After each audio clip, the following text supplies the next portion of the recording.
إن الحمد لله نحمده ونستعينه ونستغفره ونؤمن به ونتوكل عليه ونعوذ بالله من شرور أنفسنا ومن سيئات أعمالنا من يهده الله فلا مضل له ومن يضلل فلا هادي له وأشهد أن لا إله إلا الله وحده لا شريك له وأشهد أن محمدًا عبده ورسوله أرسله بالحق بشيرًا ونذيرًا أما بعد فإن خير الحديث كتاب الله وخير الهدي هدي محمد صلى الله عليه وسلم وشر الأمور محدثاتها وكل محدثة بدعة وكل بدعة ضلالة وكل ضلالة في النار فأعوذ بالله السميع العليم من الشيطان الرجيم من همزه ونفخه ونفسه فآت ذا القربى حقه والمسكين وابن السبيل ذلك خير للذين يريدون وجه الله وأولئك هم المفلحون۔ ہمہ قسم کی تعریفات اللہ رب العالمین کے لیے لائق و زیبا ہیں، جو ہم سب کا خالق، مالک، رازق ہے۔ ساری بڑائیاں، ساری بزرگیاں اسی اللہ رب العالمین کے لیے، جس نے زمین بنائی، آسمان بنایا، آسمان سے بارش نازل فرما کر زمین سے اناج اگایا۔ ساری تعریفیں، ساری بڑائیاں، ساری بزرگیاں اسی اللہ رب العالمین کے لیے، جس نے انسان کو پیدا کرنے کے بعد انسان کی رہنمائی کے لیے، انسان کو زندگی جینے کا طریقہ، سلیقہ، قرینہ، ادب اور ڈھنگ بتلانے اور سکھلانے کے لیے اس کائنات میں انبیاء کرام کا پیارا سلسلہ جاری فرمایا۔ تمام انبیاء کرام پر، خصوصاً ہمارے اور آپ کے نبی، شافی روز محشر، ساقی حوض کوثر، جناب محمد رسول اللہ صلی اللہ علیہ وسلم پر درود و سلام کا نذرانہ پیش کرتے ہیں۔ اللہم صلی وسلم۔ حضرات گرامی، خطبہ مسنونہ کے بعد میں نے سورۃ الروم کی آیت نمبر 20 پر 8 تلاوت کی ہے۔ اللہ رب العالمین ارشاد فرماتے ہیں فآت ذا القربى حقہ، رشتہ داروں کو ان کے حقوق دو، حق والوں کو ان کے حق ادا کیا کرو، والمسکین وابن السبیل، مسکین کو اور مسافروں کے جو بھی حقوق ہیں ان کو ادا کیا کرو۔ حضرات گرامی، آج کا خطبہ جمعہ انشاءاللہ ایک ایسے موضوع پر ہوگا جو موضوع بڑا حساس اور بڑا حساس ہے۔ حساس ہونے کے ساتھ ساتھ ہمارے لیے اس پر عمل کرنا بڑا مشکل بھی ہم کو معلوم ہوتا ہے۔ اسی موضوع پر اپنی بات بتا کر اپنی بات ختم کروں گا۔ انسان جب دنیا میں آتا ہے، بچے کی جب پیدائش ہوتی ہے، تو پیدائش کے وقت میں، پیدائش کے بعد اس کے آس پاس بہت سارے لوگ ہوتے ہیں جو بعد میں اس بچے کی تربیت کرتے ہیں، اس کے نشو و نما ہوتی ہے ان کے سامنے۔ وہ بچہ ان کے سامنے کھیل کود کر بڑا ہوتا ہے، وہ اپنی بچپن کو، پھر اپنی جوانی کو پہنچتا ہے، اور ان رشتہ داروں میں، ان لوگوں میں، ان قریب رہنے والوں میں سب سے زیادہ قریب جس کے بطن سے وہ نکلتا ہے، جس کے پیٹ سے وہ نکلتا ہے، اس کی ماں ہوتی ہے۔ ماں 9 مہینے تک اپنے بچے کو اپنے پیٹ میں رکھ کر اس کو اسی بچے کے ساتھ زندگی بسر کرتی ہے۔ تقریباً 9 مہینے اپنے ہی پیٹ میں رکھ کر، سوتی بھی اسی پہ ہے، اسی وہی بوجھ لاد کر، اٹھتی بھی وہی بوجھ لاد کر، چلتی پھرتی بھی اپنے بچے کے بوجھ کو لاد کر، کھانا پکاتی بھی ہے تو اپنے بچے کے بوجھ کو لاد کر 9 مہینے تک اس کو اپنے بطن میں، اپنے پیٹ میں رکھتی ہے یہ ماں۔ پھر اس کے قریب رہنے والوں میں اس کا باپ ہوتا ہے، اس کے والد صاحب ہوتے ہیں۔ والد صاحب خون پسینہ ایک کر کے اپنے بچے کو بڑا کرنے کی کوشش کرتے ہیں۔ ایسے معلوم ہوتا ہے کہ یہ والد یہ اپنے لیے زندگی نہیں بسر کر رہا، اپنے لیے زندگی نہیں جی رہا، یہ بلکہ یہ اپنے بچوں کے لیے زندگی جی رہا ہے، اپنے بچوں کے لیے سب کچھ کرنے کے لیے تیار ہوتا ہے۔ اس کے قریب رہنے والی اس کی بہنیں، بہنوں کا لاڈ، بہنوں کی محبت، بہنوں کا پیار، بہنوں کی شفقت، یہ ساری چیزیں، پھر اس کے ساتھ اس کے قریب رہنے والے بھائی، ان کی محبت، ان کی شفقت، اور ان کا رفیق سفر ہونا، ان کا شریک زندگی ہونا، یہ سارے رشتے اس کے قریب ہوتے ہیں.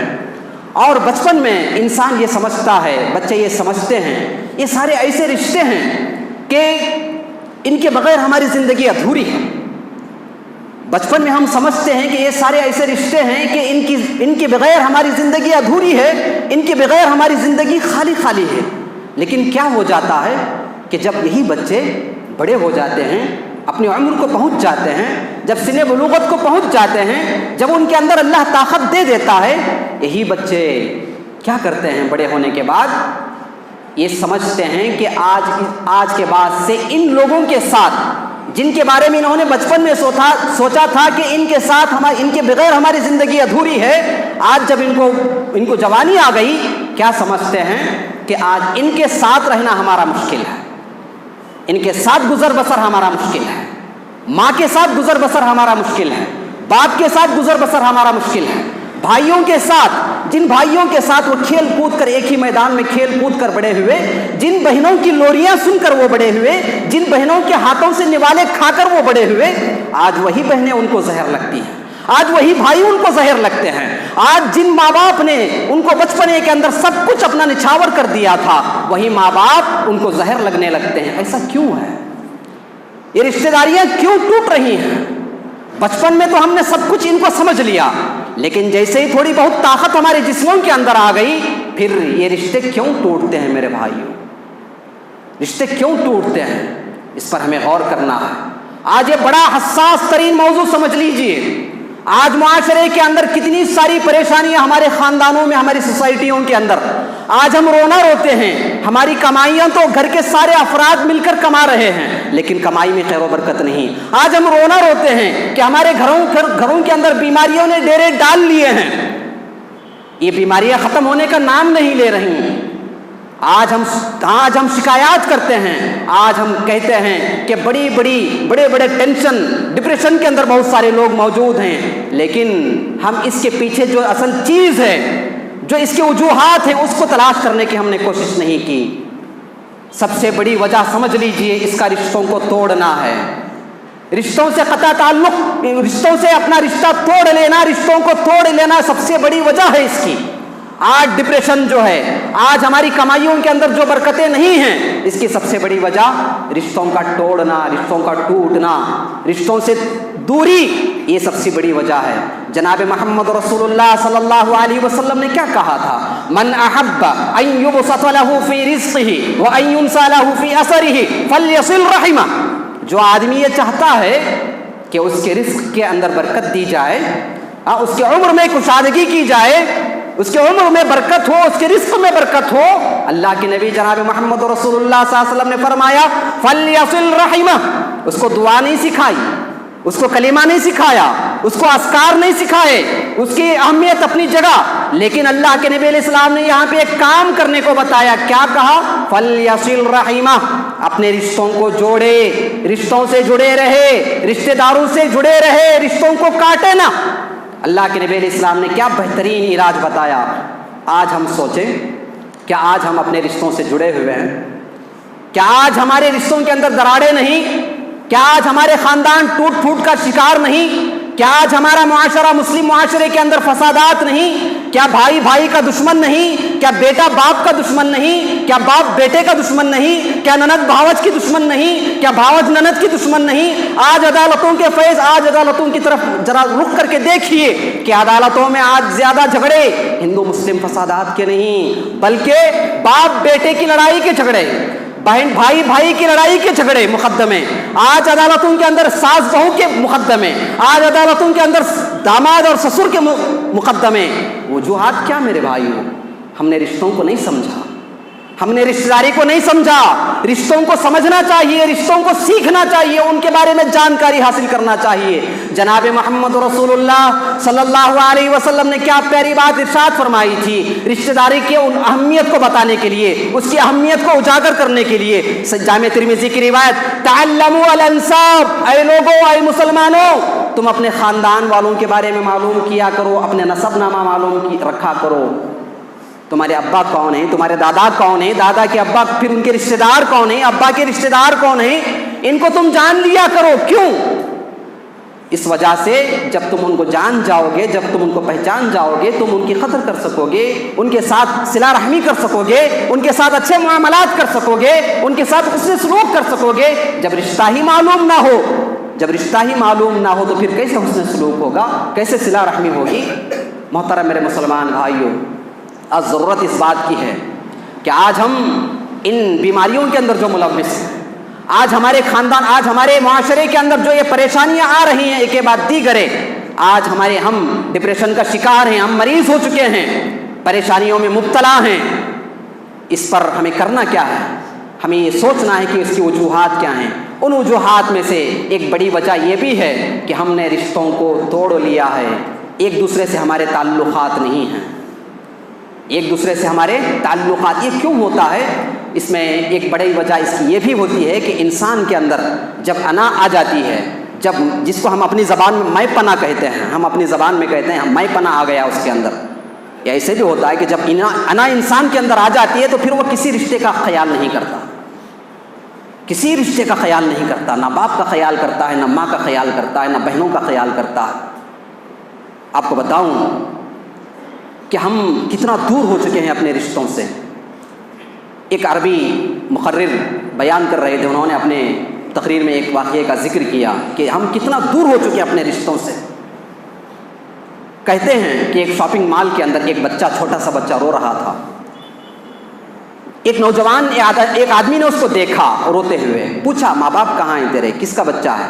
بچہ بول سکتا تھا، اس نے کہا کہ میں فلاں فلاں کا بچہ ہوں۔ پوچھا تمہارے ماں باپ کہاں ہیں؟ کہا کہ میں گم ہو گیا ہوں۔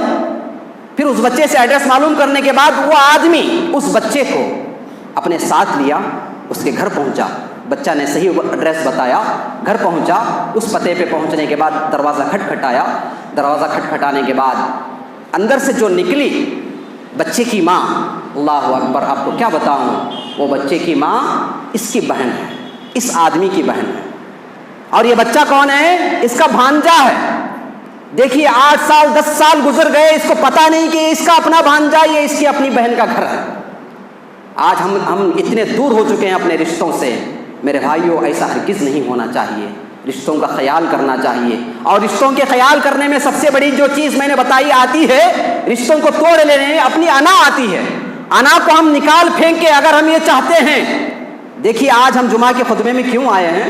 جمعہ کی اذان سے پہلے پہنچے اللہ کا حق ادا کرنے کے لیے، اللہ کو خوش کرنے کے لیے، اللہ راضی ہوگا ہم سے، یہ سوچ کر ہم آئے ہیں۔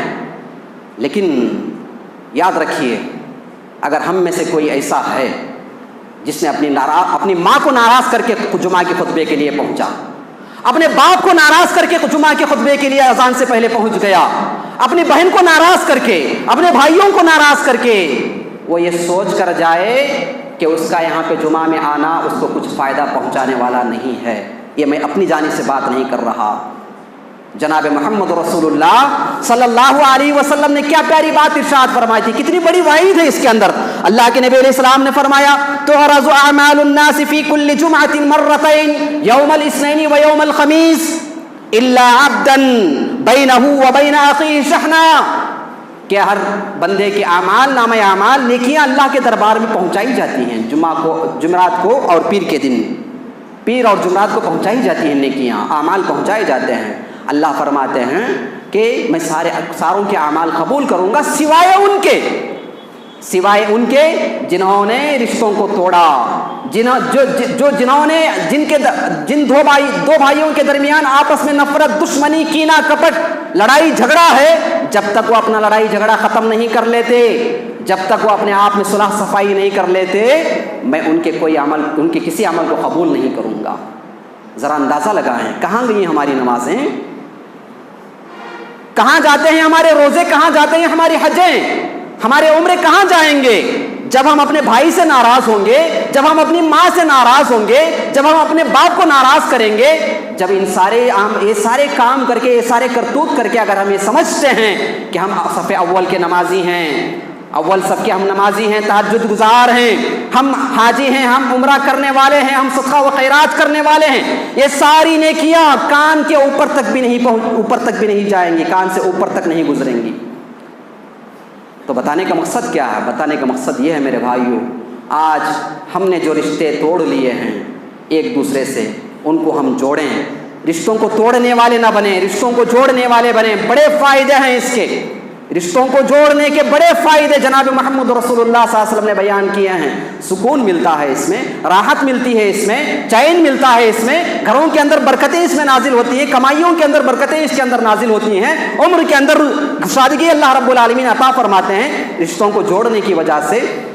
میرے بھائیوں، رشتوں کو جوڑنے میں سب سے بڑا جو ہمارے سامنے سب سے بڑی جو دیوار حائل ہوتی ہے، وہ میں بتا رہا تھا، انا کی دیوار ہے۔ اپنے اندر انا پن، جب بندہ انانیت اپنا لیتا ہے اپنے آپ کو بڑا سمجھتا ہے، تو پھر وہ رشتوں کو جوڑتا نہیں ہے، رشتوں کو کاٹنے والا بن جاتا ہے۔ عزت نفس کی خاطر بندہ، معمولی باپ نے کسی جو ہے نا نوجوانوں کے درمیان کسی کو جھڑک دیا، کتنے معاملات آپ سنتے ہیں، ہم سنتے ہیں۔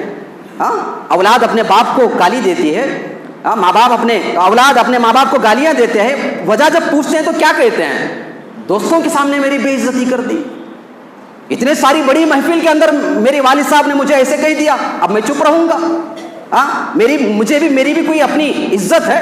اس طریقے کی بات۔ اللہ اکبر، اللہ اکبر، کیا بتائیں آپ کو؟ چیف جسٹس آپ کو بتاؤں میں، حیوہ بن شریح، غالباً میں نام حیوہ بن شریح جن کا نام تھا، بڑے قاضی چیف جسٹس تھے مسلمانوں کے نہیں بلکہ وہاں کی جو عدالت تھی، اس عدالت کے چیف جسٹس، ان کے بارے میں آتا ہے کہ ایک مرتبہ لوگوں کو بڑے بڑے مسلمان محدثین اس میں ان کے درس کے اندر شامل ہوا کرتے تھے، درس دے رہے تھے، ہزاروں کی تعداد تھی۔ حیوہ بن شریح کے بارے میں آتا ہے کہ ان کی ماں نے اپنے آزو بازو والوں کو پوچھا کہ میرا بیٹا کہاں ہے؟ تو لوگوں نے کہا کہ تمہارا بیٹا درس دے رہا ہے فلاں مسجد میں۔ ماں گئی، بوڑھی عورت تھی، ضعیف تھی، کمزور تھی۔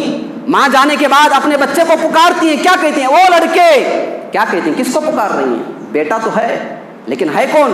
کیا رتبہ اس کا، کیا مرتبہ اس کا مسلمانوں کے اندر، دنیا کے اندر؟ چیف جسٹس ہے، عدالت کا بڑا قاضی۔ پکارتی ہے، وہ لڑکے تو یہاں بیٹھا درس دے رہا ہے، میری مرغیوں کو دانا کون ڈالے گا؟ سوچے، اندازہ لگائیں کون سا کام، مرغیوں کو دانا ڈالنا۔ ماں کہتی ہے کہ وہ لڑکے ادھر آ جا، اٹھ کے آ جا وہاں سے اپنی محفل سے، میری مرغیوں کو دانا کون ڈالے گا اگر تو وہاں پر بیٹھا رہے گا؟ ہم ہوتے تو کیا کہتے اپنے لوگوں سے، اپنے سامنے والوں سے، میری ماں تھوڑی کم ذہن ہے، تھوڑی بیمار ہے، اس طریقے سے بات کرتی ہے۔ لیکن انہوں نے ایسے نہیں کہا۔ کیا کہا انہوں نے؟ اپنے شاگردوں سے کہا، آج ہماری نوجوان نسل کے لیے، آج ہمارے ان بھائیوں کے لیے جو رشتوں کو معمولی بات پہ، چھوٹی موٹی بات پہ رشتوں کو توڑنے کے در پہ ہو جاتے ہیں، ان لوگوں کے لیے اس کے اندر کتنی عبرت، کتنی نصیحت اس کے اندر موجود ہے۔ کہتے ہیں کہ اے میرے شاگردوں، اے میرے سامعین، تم کو درس دینا میرے لیے سنت ہے، مباح ہے، جائز ہے، لیکن یہ میری ماں جو ہے نا، میری ماں نے جو مجھ کو بلایا ہے، ان کی بات ماننا مجھ پر واجب اور ضروری ہے۔ اگر میں نے تم کو درس نہیں دیا، میں نے تم کو سبق نہیں سکھایا تو مجھ پر گناہ نہیں ہوگا، لیکن اگر میں یہیں پر بیٹھ کر اپنی ماں کی بات نہیں مانوں گا تو میں گناہ گار ہو جاؤں گا۔ اس لیے آج کا درس کل کے لیے آپ رکھ لیں، میں ابھی جا کر اپنی ماں کے مرغیوں کو دانا ڈالوں گا۔ دانا ڈال رہے ہیں آ کے مرغیوں کو، چیف جسٹس ہیں۔ اللہ اکبر، ذرا اندازہ لگائیں کہ والدین اگر جھڑکتے ہیں، کوئی بات کہتے ہیں، کوئی بات کرتے ہیں، اس میں ان کا اپنا کوئی مفاد نہیں ہوتا ہے۔ ہماری نوجوان نسل کو میں بتانا چاہتا ہوں، ہمارے نوجوان ساتھیوں کو میں بتانا چاہتا ہوں کہ والدین اگر کسی وجہ سے آپ کو جھڑک رہے ہیں، ڈانٹ رہے ہیں، ان کے اندر، ان کے جھڑک میں آپ محبت محسوس کریں، درد محسوس کریں ان کا، آپ کے مستقبل کے لیے وہ تڑپ رہے ہیں۔ وہ ماں باپ جی رہے ہیں تو وہ اپنے لیے نہیں جیتے، وہ آپ کے لیے جی رہے ہیں، وہ ہمارے لیے جی رہے ہیں۔ ہم کیا سمجھتے ہیں کہ وہ ہمارے دشمن ہیں؟ معمولی بات پہ ماں سے ناراض ہو کے بندہ گھر سے نکل جاتا ہے، باپ سے ناراض ہو کے بندہ گھر سے نکل جاتا ہے، لوگوں کے درمیان جا کے شکایتیں کر رہا ہوتا ہے کہ میری ماں نے مجھے ایسے کہہ دیا، میرے باپ نے مجھے ایسے کہہ دیا۔ محترم میرے مسلمان بھائی، یہ رشتے سب سے قریبی رشتے ہیں، ان سے صلہ رحمی بہت ضروری ہے، ماں سے، باپ سے۔ ان سے صلہ رحمی کیے بغیر اگر آپ بڑے سے بڑے نمازی ہیں، بڑے سے بڑے حاجی ہیں، بڑے سے بڑے جو ہے نا آپ دیندار ہیں، آپ جو ہے نا تہجد گزار ہیں، کچھ بھی ہیں آپ کی نیکیاں قبول نہیں کی جائیں گی اللہ کے دربار میں۔ کب تک؟ جب تک ان کو آپ راضی نہ کر لیں، جب تک آپ رشتوں کو نہ جوڑ لیں، جب تک آپ رشتوں سے منسلک نہ ہو جائیں، آپ کا کوئی بھی عمل قبول ہونے والا نہیں ہے۔ اس سے بڑھ کر اللہ کے نبی علیہ السلام نے کیا کہا تھا؟ لا يدخل الجنت خاطع، جنت میں وہ آدمی نہیں جائے گا جو خطا رحمی کرنے والا، جو رشتوں کو توڑتا ہے، رشتہ داریوں کو توڑنے والا آدمی جنت میں نہیں جا سکتا۔ اللہ کے نبی علیہ السلام نے کتنی بڑی بات کہی ہے، معمولی بات نہیں ہے میرے بھائی۔ آج میں اپنا جائزہ لوں کہ میں کتنا اپنے رشتوں سے جڑا ہوا ہوں، آپ اپنا جائزہ لیں، آپ میں سے ہر کوئی اپنا جائزہ لے۔ میرے بھائیوں، جہاں پہ بات بتانی یہ بھی ضروری ہے کہ جب رشتوں کو جوڑنے کی بات آتی ہے، ہمارے اندر ایک عجیب قسم کی جو ہے نا دوہری کہہ لیجئے منافقت آ جاتی ہے۔ ہم ان رشتوں سے جڑے رہنا چاہتے ہیں جو ہمارے ساتھ اچھے ہوتے ہیں۔ رشتوں کو جوڑنے کا یہ مطلب نہیں ہے کہ ہم صرف انہی رشتہ داروں کے ساتھ جڑے رہیں جو ہمارے ساتھ اچھے ہوتے ہیں۔ لیس الواصل بالمکافی، اللہ کے نبی علیہ السلام نے کیا کہا تھا؟ برابر کا بدلہ کر لینے والے، دینے والے، یہ رشتہ جوڑنا نہیں ہے۔ وہ ہمارے ساتھ اچھے ہیں، ہم بھی ان کے ساتھ اچھے رہیں گے۔ انہوں نے ہماری بیماری کے وقت میں ہماری تعزیت کی، ہماری بیمار پرسی کی، ہم بھی جب وہ بیمار ہو جائیں گے تو ہم بھی ان کی تعزیت کریں گے، ان کی بیمار پرسی کریں گے۔ ہماری مصیبت کے وقت میں انہوں نے ہمارا ساتھ دیا، ہم بھی ان کا ساتھ دیں گے۔ یہ رشتہ داری جوڑنا نہیں ہے، بلکہ رشتہ داریوں کو جوڑنا کسے کہتے ہیں؟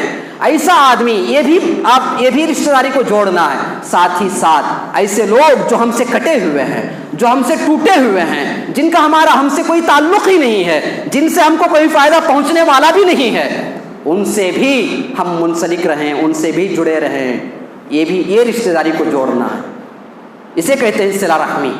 محترم میرے مسلمان بھائیوں، رشتوں کو جوڑنے میں سب سے بڑی بات جو آتی ہے، معاف کرنا ہوتا ہے، کہ بندہ ایک دوسرے کی غلطیوں کو معاف کرے۔ معافی یہ بہت ضروری ہے میرے بھائیوں۔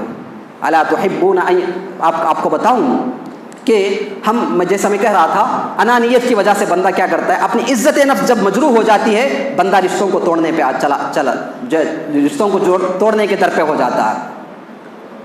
اللہ اکبر، جناب محمد رسول اللہ صلی اللہ علیہ وسلم کی پیاری بیوی امہات المومنین عائشہ رضی اللہ عنہا، اگر کوئی مجھے تھپڑ مارے، آپ کو تھپڑ مار دے، ہم بھول سکتے ہیں، بھول جاتے ہیں تھوڑی دیر بعد، ایک دن بعد، 2 دن بعد، لیکن ذرا اندازہ لگائیے، اگر کسی کی بیٹی کی عزت پر کوئی ڈاکہ ڈالے، کسی کی بیٹی کی عزت کو کوئی اچھالے، کسی کی بہن کی عزت کو کوئی اچھالے، گلیوں میں، محلوں میں، لوگوں کے سامنے کسی کی ماں کی عزت کو اگر کوئی اچھالے، کیا کوئی آدمی، کوئی بھائی، کوئی شوہر، کوئی بیٹا اس کو اپنے سامنے دیکھنا پسند کرے گا جس نے اس کی اپنی بہن کی، اپنی بیٹی کی، اپنی بیوی کی عزت کو روڈوں پہ اچھالا ہو، اس کے عزت کے تذکرے کیے ہو؟ کوئی پسند نہیں کرے گا۔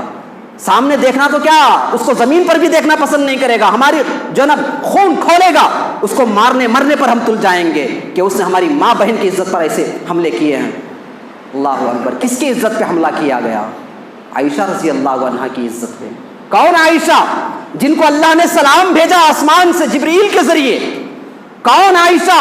جن کی چادر کو جناب محمد رسول اللہ صلی اللہ علیہ وسلم نے پرچم بنا کر لہرایا۔ کون عائشہ؟ جو ہماری اور آپ کی ماں ہے۔ کون عائشہ؟ جو صدیق کی بیٹی ہیں، ابو بکر صدیق رضی اللہ عنہ کی بیٹی ہیں۔ ایسی عائشہ پر تہمت لگی کس بات کی؟ کہ انہوں نے خیانت کیا ہے جناب محمد رسول اللہ صلی اللہ علیہ وسلم کی بیوی ہونے کے ساتھ ساتھ۔ اللہ اکبر، یہ زنا کی مرتکب ہو چکی ہیں۔ الزام لگایا گیا، الزام لگانے والوں میں بڑے بڑے لوگ تھے۔ عبداللہ بن ابی سرغنہ تھا، اور ان کی باتوں میں آئے ایک آدمی مسلمان جن کا نام تھا مستح رضی اللہ عنہ، مسلمان تھے۔ اور یہ کون تھے؟ بعض روایات، بعض کتابوں کے اندر ان کو ابو بکر صدیق رضی اللہ عنہ کا بھانجا بھی کہا گیا۔ کہتے ہیں کہ مستح بھی ان کی باتوں میں آ گئے، اور انہوں نے بھی اپنی زبان سے کہہ دیا کہ ہاں عائشہ رضی اللہ عنہا سے یہ گناہ سرزد ہوا ہے کہ انہوں نے زنا کا ارتکاب کیا۔ اللہ اکبر، اندازہ لگائیں، ابو بکر صدیق رضی اللہ عنہ کو معلوم ہوا۔ پھر چند دنوں کے بعد وہی نازل ہوئی آسمان سے۔ کیا نازل ہوئی؟ کہ عائشہ رضی اللہ عنہا گناہگار نہیں ہیں، یہ پاک ہیں، یہ پاک دامن ہیں، جنہوں نے ان پر الزام لگایا ہے ان کو کوڑے مارے جائیں۔ ابو بکر صدیق رضی اللہ عنہ کے بارے میں آتا ہے کہ ابو بکر صدیق رضی اللہ عنہ مستح رضی اللہ عنہ کو ماہانہ کچھ خرچ دیا کرتے تھے۔ مستح کون تھے؟ ان کے بھانجے تھے، غریب تھے، نادار تھے، محتاج تھے، ان کے گھر کا خرچ یہ چلایا کرتے تھے۔ جب پاک دامنی کی آیتیں نازل ہوئی، صدیق اکبر رضی اللہ عنہ نے کیا کہا؟ ان کا کہنا بجا تھا، کہا اللہ کی قسم، اللہ کی قسم، میں آج کے بعد سے مصباح کو کچھ بھی نہیں دوں گا۔ ان کے گھر کا جو خرچ میں چلایا کرتا تھا غریب ہونے کی وجہ سے، ان کا خرچ میں نہیں چلاؤں گا، اللہ کی قسم ایسا نہیں کروں گا۔ اللہ اکبر۔ آسمان سے وہی نازل ہوئی، آسمان سے وہی نازل ہوئی، وَلَا يَأْتَلِ أُولُو الْفَضْلِ مِنْكُمْ وَالسَّعَةِ، کہ کوئی بھی بندہ ایسی قسم نہ کھائے جس کو اللہ نے کشادگی دے رکھی ہو، جس کو مال اللہ نے دیا ہو، اور وہ اگر کسی پر غریب پر خرچ کر رہا ہو تو خرچ نہ کرنے کی قسم نہ کھائے۔ اللہ اکبر۔ ذرا سوچیں کہ بیٹی کی عزت پہ یہاں پہ حملہ کیا جا رہا ہے، اور باپ غیرت میں آ کر باپ خرچہ روکنا چاہ رہے ہیں، تو اللہ آسمان سے وہی نازل کرتا ہے، الا تحبون ان یغفر اللہ لکم، کہ اے لوگو، اے صدیق اکبر، کیا تم اس بات کو پسند نہیں کرتے کہ تم ان کا نان و نفقہ بھی چلاؤ، ان کو خرچ بھی دو، اور ان کو خرچ دینے کی وجہ سے اللہ تعالیٰ تمہیں تمہارے گناہوں کو بخش دے اور تمہیں اعلیٰ درجہ، بڑا درجہ اللہ تعالیٰ تمہیں نصیب کرے۔ کیا جب آیت کریمہ نازل ہوئی، صدیق اکبر نے آ کر یہ نہیں کہا اللہ کے نبی سے، اے اللہ کے نبی، انہوں نے میری بیٹی پر ایسا الزام لگایا، اتنا بڑا الزام، تھپڑ نہیں مارا، گالی نہیں دی، بلکہ بڑا عزت کا الزام لگایا ہے اللہ کے نبی۔ انہوں نے چون چارہ نہیں کیا، بلکہ کیا کہا اللہ کے نبی؟ اللہ کا حکم ہے، میں اپنے قسم کا کفارہ ادا کرتا ہوں۔ اس کے بعد پھر دوبارہ انہوں نے ان کا نان و نفقہ شروع کر دیا، ان کو جو اخراجات دیتے تھے ماہانہ، اس کو دینا شروع کر دیا۔ یہ معاف کرنے کا جذبہ ہے، یہ ہم معاف کریں آپس میں۔ ہم سے تلقیاں ہو، چھوٹی موٹی غلطیاں ہو جاتی ہیں، غلط فہمیاں ہو جاتی ہیں رشتہ داریوں کے اندر، لیکن سامنے بیٹھ کر صلح صفائی کرتے ہوئے ان معاملات کو نپٹانے کی کوشش کریں۔ معمولی بات سن کر، کوئی چھوٹی موٹی بات سن لیتے ہیں اور الگ سے اپنا ایک ذہن بنا کر لوگ کیا کر لیتے ہیں؟ رشتوں کو توڑ لیتے ہیں۔ چھوٹی چھوٹی باتیں، کسی کا بیٹا جوان ہوا، کسی کی بیٹی جوان ہوئی، اب وہ اپنے بھائی سے بہن سے رشتہ مانگتے ہیں، کسی وجہ سے نہیں دیا کسی وجہ سے، جمی نہیں، کسی وجہ سے تقدیر میں نہیں تھا، انکار کر دیا، نہیں دیا۔ اب یہاں پہ دیکھیں ہم کیا کرتے ہیں، نئے رشتوں کو جوڑنے کے فراق میں ہم پرانے رشتوں کو بھی توڑ بیٹھتے ہیں کہ فلاں کو میں نے رشتہ مانگا، فلاں نے اپنی بیٹی نہیں دی، فلاں کو میں نے رشتہ مانگا، اپنے بیٹا انہوں نے نہیں دیا۔ نئے رشتوں کو جوڑنے کی فراق میں ہم کیا کرتے ہیں، پرانے 50-60 سال کے رشتے کو بھی توڑ کر بیٹھ جاتے ہیں۔ میرے بھائیوں، یہ صحیح نہیں ہے۔ اگر ہمارا ایمان اللہ پر ہوگا، ہم ایسا کام نہیں کرتے۔ تقدیر بھی کوئی چیز ہوتی ہے، تقدیر میں لکھا نہیں ہے تو چھوڑ دیجئے اس کو۔ آپ کو بتاؤں، پڑوسی ملک کے ایک مشہور عالم دین ہمارے بڑے جانتے ہیں، مولانا حافظ عبد المنان نور پوری رحمہ اللہ کے بارے میں آتا ہے کہ ان کی ایک بیٹی تھی، اکیلی بیٹی تھی ان کی، اکلوتی بیٹی تھی ان کی، بڑی حسین خوبصورت، اللہ تعالیٰ نے ان کو خوبصورتی سے اس بچی کو نوازا تھا۔ انہوں نے اپنی بیٹی کا رشتہ اپنے شاگرد سے طے کیا۔ ان کا ایک شاگرد تھا، نیک شاگرد، اس سے ایک رشتہ، اپنے بیٹی کا رشتہ طے کیا۔ طے کرنے کے بعد ہوا کیا، چند سالوں کے بعد اس شاگرد نے ان کی بیٹی کو طلاق دے دی، کسی وجہ سے طلاق دے دیا۔ اب طلاق دینے کے بعد چند دنوں کے بعد جب کسی وجہ سے دونوں کا آمنا سامنا ہوا، داماد کا اور سسر کا، پرانی جو رشتہ تھا، آمنا سامنا ہونے کے بعد دیکھیں کتنے اللہ والے لوگ تھے، بہت دور کی بات نہیں ہے، ابھی اسی صدی کی بات ہے، بہت دور کی بات نہیں ہے۔ جب آمنا سامنا ہوا اس داماد کا جنہوں نے ان کی بیٹی کو طلاق دے دیا تھا، کیا کہا، بیٹے میرے اور تمہارے 3 رشتے تھے، یاد رکھنا میرے بیٹے، میرے اور تمہارے درمیان اب 3 رشتے تھے۔ ایک رشتہ تھا اسلام کا رشتہ، میں اور تو دونوں مسلمان ہیں، اسلامی رشتہ ہے میرا اور تیرا۔ دوسرا رشتہ تھا شاگردی اور استاذی کا، روحانی رشتہ تھا، اور تیسرا رشتہ تھا داماد اور سسر کا۔ ایک رشتہ تو تم نے توڑ لیا، یہ نہ سمجھنا کہ عبد المنان نور پوری کے سامنے جب تم آؤ گے تو اس ایک رشتے کی وجہ سے میں تمہارے پرانے 2 رشتوں کو بھول جاؤں گا، ایسا کبھی نہ سمجھنا۔ جب بھی کسی چیز کی ضرورت پڑے، جب بھی کسی مسئلے کی ضرورت پڑے، میرے سامنے آ جانا، پرانے 2 رشتوں کو نبھانے کی کوشش کروں گا۔ یہ ہمارے درمیان یہ ہمارا ایمان ہونا چاہیے۔ یہ رشتوں کو جوڑنا یہ ہماری ایمانیات میں سے، ہمارے عقائد میں سے میرے بھائیوں۔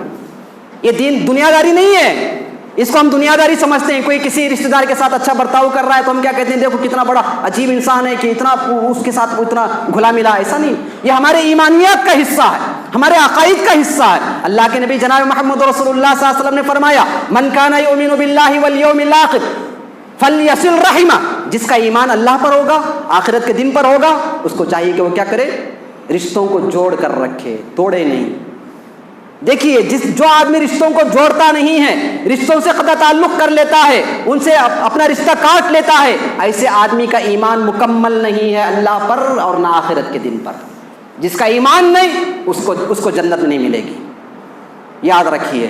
تو بتانے کا مقصد یہ ہے میرے بھائیوں, آج ہمارا معاشرہ, آج ہمارے خاندان ٹوٹ پھوٹ کا شکار ہیں. آج ہم رشتوں کی اہمیت کو نہیں جانتے ہیں. ہمیں جاننا چاہیے, ہمیں معلوم کرنا چاہیے, ہمیں ان کے بارے میں معلومات حاصل کرنا چاہیے, ان کے ساتھ اچھا سلوک کرنا چاہیے.